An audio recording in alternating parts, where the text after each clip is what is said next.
Good morning sa inyong mga friends. Today is May 6. May 6 ngayon at birthday ng aking darling, ng aking Haring Solomon. At alam naman na ninyo, pagka merong birthdayhan, merong tagayan. At pagka merong tagayan, kailangan merong pulutan. And sabi ko nga sila, hindi na sila bumabata. Kaya kailangan maging healthy naman yung kanilang pulutan. And kanina, nakita ko ito sa bayan kanina, nung nagpunta kami sa bayan. Ang hali ka na, wala ka na mahahanap na ganito. Ito yung aming nabili kanina, oh. O, diba? Ito yung biya ng ilog. Ito sa amin, na may mga ilog-ilog malapit dito sa ilog. May mga nakukuha pang ganito. Kaya lang, pagka tinatanghali na sa bayan, nauubos na tong ganito. May mga ilog kasi dito sa amin na pinagbabawal nila yung pagkuha ng mga ganito. Ayan. Kasi sabi nila nauubos na. Nakakita kami ng medyo maganda-gandang klaseng biya ng ilog. Ayan, meron pa siyang kasamang, eto oh. Ayan, meron siyang kasamang ganyan. And meron pa siyang kasamang ganito oh. Oh, itong ganito. Yan, sama-sama silang ganyan. And eto na lang yung, sabi ko sa magsasaka ko, sa aking Haring Solomon, ito na lang yung kanilang maging pulutan mamaya kung sakaling iinom sila, kasi sabi niya hindi rin daw niya alam kung darating yung kanyang mga bisita, kasi tinanong daw sa kanya kung meron ba silang shot. Kaya nga lang sabi niya siguro hapon na, kasi magbibilad muna ako ng palay, kasi umani na kami ng palay and kailangang ibilad yon. Ayan, nailagay na natin ngayon yung ating biya, yung ating biyang ilog. Ilagay natin ngayon yung bawang. Yan, sama-sama lang naman yun eh. Ilagay natin yung luya. Sama-sama na sila dyan mga friends. Rambol-rambol na sila dyan. Ayan, ilagay natin. Sandali lang naman yung lutuin. Pagkatapos, ilagay na rin natin tong sili. Ilagay natin yung siling haba. Ilagay na rin tayo ng asin. Bahala na mamaya kung dadagdagan ko pa.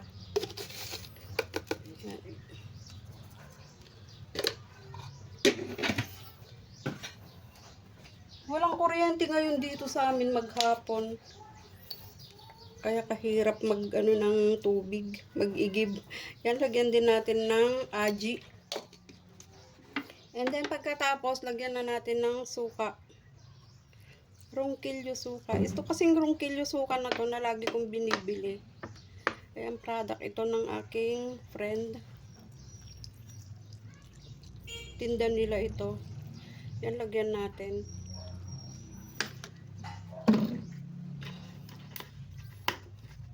Tapos, dagdagan ko din siya ng konting tubig para... Where is the tubig?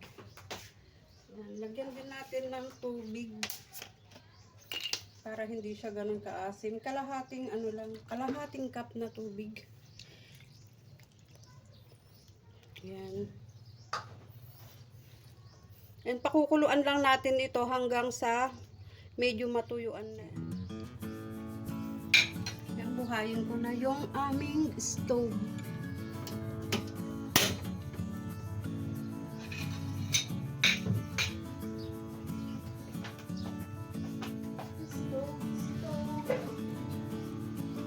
Ang hirap nang walang kuryente, walang tubig.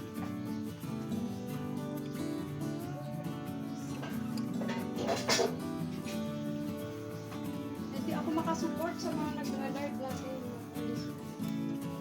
Ayan, takpan lang natin. Kayaan lang natin kumuluyan hanggang maging kumonte yung kanyang sabaw.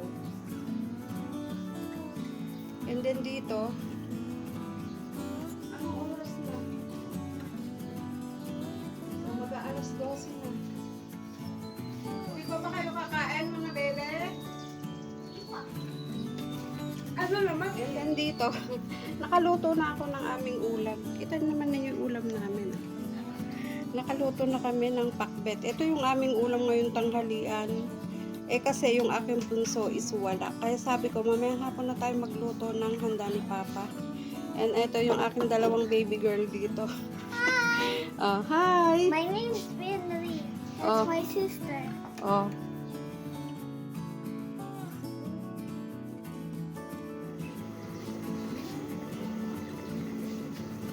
Tignan na natin.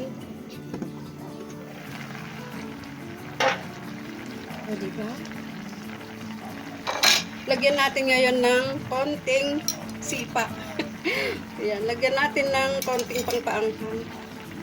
Kasi ito naman, itong siling green naman na to, kasi tanim din namin to. Hindi naman siya ganun kaanghang yun. Kaya lagyan natin ng siling pula. Tikman na natin kung okay na yung lasa.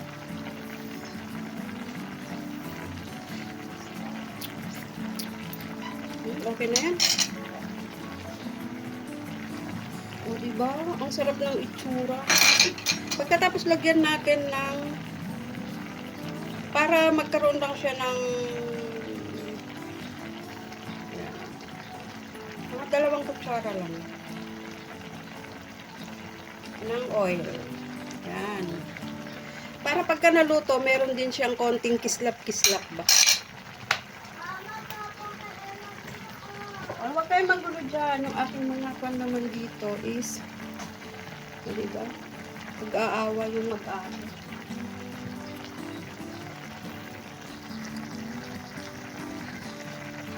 Yan, takpan uli natin. Patuyuin pa natin ng konti.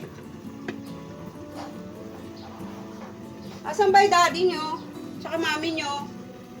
Di pa kayo kumain? Ay, Diyos mio, marimar. Nakaluto na sila ng kanin, sabi ni daddy. Nakaluto na rin ako ng ulam. Kumuha na kaya kayo?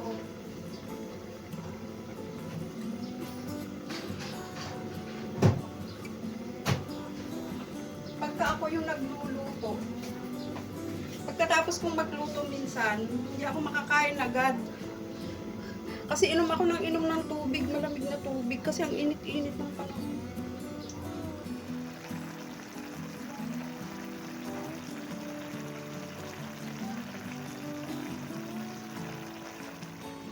Yan, tignan uli natin.